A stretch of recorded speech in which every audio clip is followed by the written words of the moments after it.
The U.S. has urged the United Nations to recognize Venezuela's self-proclaimed interim president, Juan Guaido. A Security Council session in New York saw some fierce exchanges.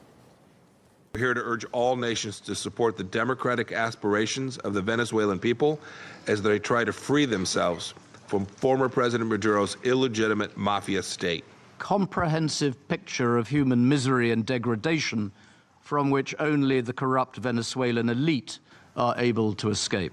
The internal situation in this Latin American country should not be an item on the agenda of our Council. We don't see any external threats coming from what is taking place in Venezuela. If anything does represent a threat to peace, it is the shameless and aggressive actions of the United States and their allies at the ouster of the legitimately elected president of Venezuela. It's not a surprise that those who rule without democracy in their own countries are trying to prop up Maduro while he is in dire straits. Now it's time for every other nation to pick a side. No more delays, no more games. Either you stand with the forces of freedom, or you're in league with Maduro and his mayhem. How indeed can any self-respecting government possibly justify supporting the poisonous regime of the nation-destroying Mr. Maduro? This meeting, which we've been forced to attend, is yet another element of U.S. regime change strategy in Venezuela. We heard from Mike Pompeo, the U.S. Secretary of State, who was on hand for the meeting that was called by the United States. He condemned Venezuela in very harsh terms. We heard from the United Kingdom, France, and other countries that spoke very harshly and critically against Venezuela.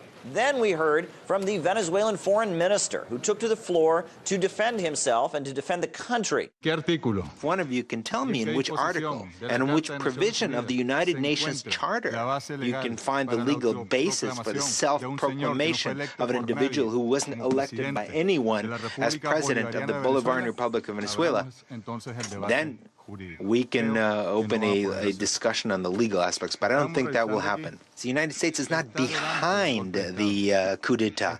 It is in advance. It's in the vanguard of the coup d'etat. It is dictating the orders, not only to the Venezuelan opposition, but also to the satellite governments in the region. Throughout the meeting, there were many back-and-forth exchanges, leaders responding to comments from other leaders. At one point, we actually saw a debut appearance by the newly appointed envoy for Venezuela, Elliot Abrams. This is what he had to say. Democracy never needs to be imposed. It is tyranny that has to be imposed. This discussion in the Council is about the right of the Venezuelan people to direct their own internal affairs and choose the future of their own country democratically.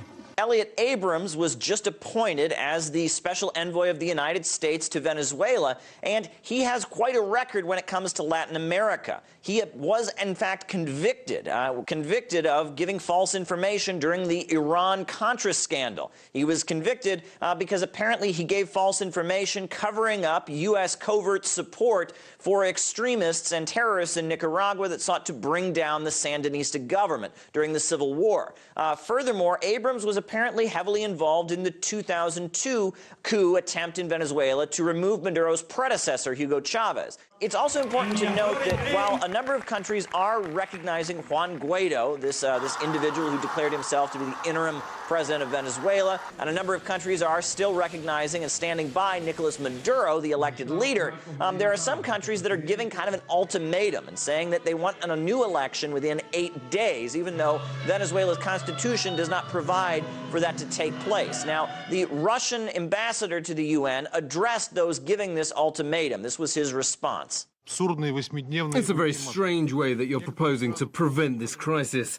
By putting forward an absurd 8-day ultimatum, you completely disregard the sovereignty of Venezuela, imposing decisions that you prefer and rejecting its people's right to resolve their own problems by themselves. What you're doing is not called prevention, it's called incitement.